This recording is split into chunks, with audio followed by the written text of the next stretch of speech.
kayak gini sih? Lah kan kita tahu deh.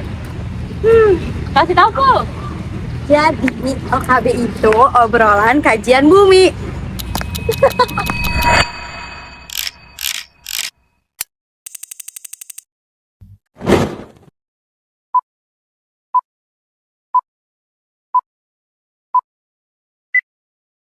Sebelum berdirinya saung sampah, warga Pusparaya khususnya RW 011 selalu membuang sampah dengan cara membakar sampah di halaman rumah, sehingga asapnya mengganggu warga sekitarnya. Dan ada juga warga yang membuang sampah di kali. Dengan melihat kejadian ini, terpikirlah untuk bagaimana caranya agar tidak terjadi polusi terus-menerus dan sampah dapat terkelola dengan baik.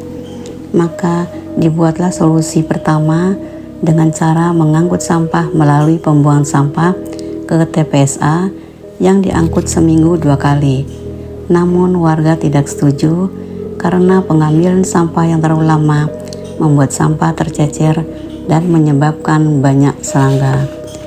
Lalu dibuatlah solusi kedua, yaitu dengan dibuatnya biopori atau lubang di rumah masing-masing dengan memisahkan sampah basah dan sampah kering. Sampah basah bisa dibuat untuk kompos dan sampah kering bisa dijual kembali. Namun itu pun tidak berjalan dengan lancar karena sebagian warga masih membuang sampah sembarangan.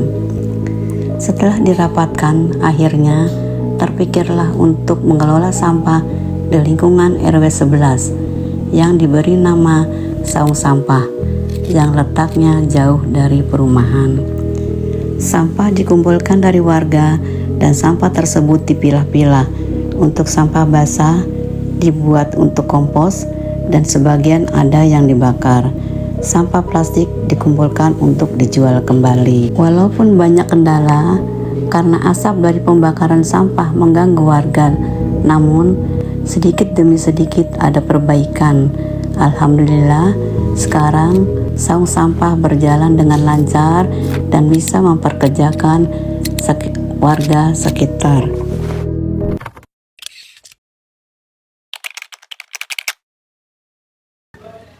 Lingkungan ini sangat mempengaruhi kesehatan apabila di lingkungan ini ada yang membuang sampah ataupun kotor lah ya. Jadi lingkungan harus bersih supaya kita tidak kena penyakit. Kalau kegiatan rutin masyarakat di RT saya ini, khususnya di RT 2 RW 11, ini kita selalu mengadakan kegiatan rutin. Yang pertama kita gotong royong atau kerja bakti, dan juga kita pun mengadakan pogging setiap 3 bulan sekali yang ditanganin oleh Ketua Karang Taruna serta jajarannya. Saya pun ikut serta guna untuk kita supaya nggak terjadi penyakit yang begitu. Nah, mengenai lingkungan di sini, aksi RT, supaya RT saya pernah memberitahu kepada masyarakat saya membuang sampah itu pada tempatnya, jangan sembarangan. Karena apa? Karena menyebabkan penyakit bisa datang di kita sendiri. Harapan warga ke depannya tentang kebersihan lingkungan. Harapan warga ini kalau lingkungannya bersih, jadi kita pun sehat, kita pun nyaman, kita pun terhindar dari penyakit.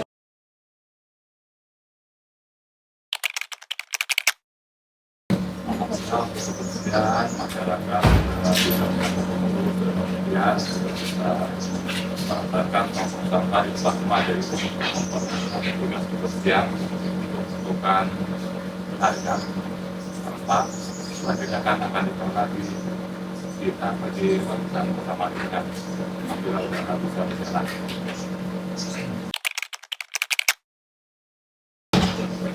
Waktu dan respon masyarakat warga di lingkungan Alhamdulillah, mereka juga semua untuk mendukung program dari RT dan RW di wilayah.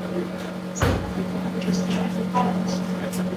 dari yang muda sampai yang tua juga, alhamdulillah kita bisa bekerjasama untuk membuang sampah di tong sampah depan rumah, sehingga mempermudah kita untuk melakukan kebersihan merupakan pengangkutan sampah berupa pemakanan.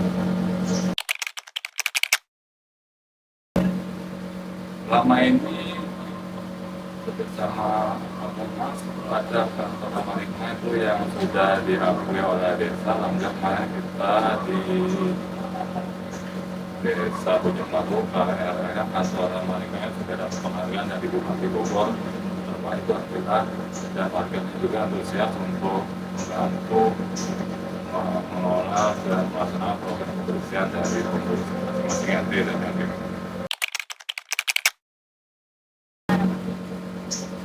Sampai sekarang itu memang kita masih melakukan step-by-step untuk perbaikan, dalam artian untuk kalau untuk menghilangkan asap kan kita memang belum sepenuhnya tuh. Pasti di waktu nanti kendala cuaca, anginnya gede gitu kan, akhirnya mungkin berimbas ke warga yang sekitar tuh. Tapi dari situ kita juga selama ini sering melakukan perbaikan tungku sampahnya supaya kerja pembakarannya bisa maksimal, dalam artian maksimal mengurangi dampak polusi asapnya. Alhamdulillah sekarang sudah berjalan ya, tapi kita masih melakukan perbaikan karena di waktu cuaca yang tidak mendukung dan artian angin kencang itu berakibat nanti ke penyebaran asapnya akan dirasakan warga yang berdekatan di pengelolaan sampah.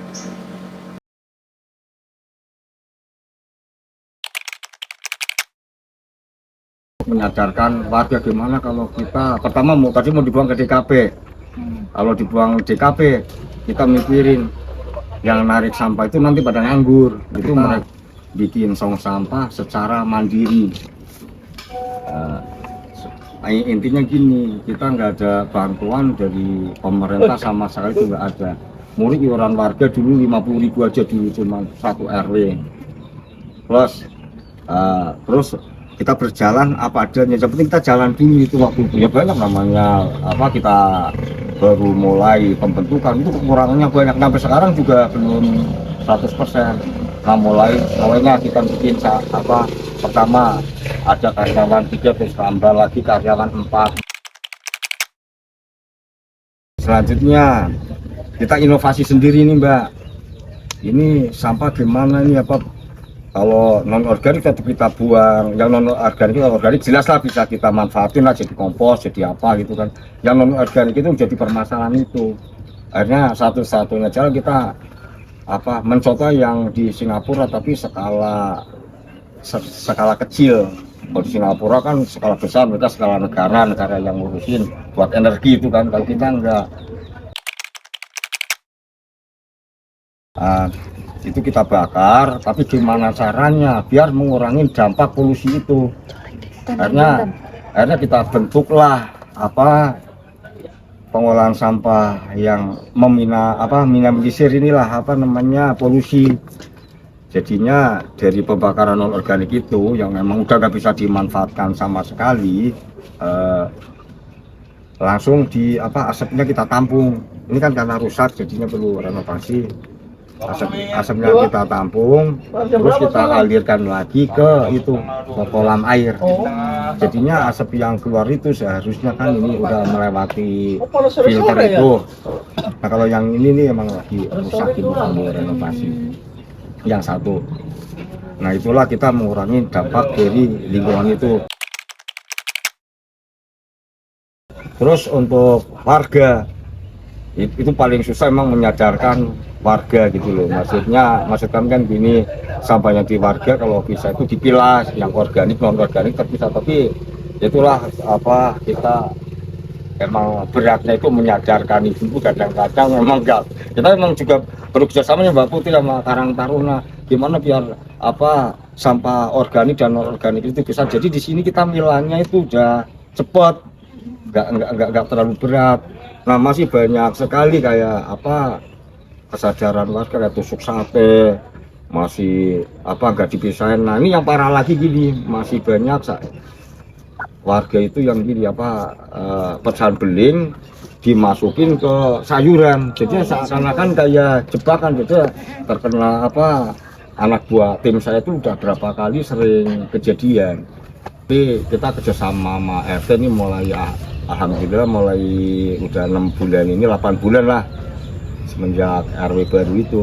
Nah sekarang udah mulai ada kesadaran, mereka tuh sampah beling apa udah mereka pisahin, bahkan ditulis ini sampah beling gitu, jadinya udah mengurangi resiko lah, safety-nya aja jadinya udah.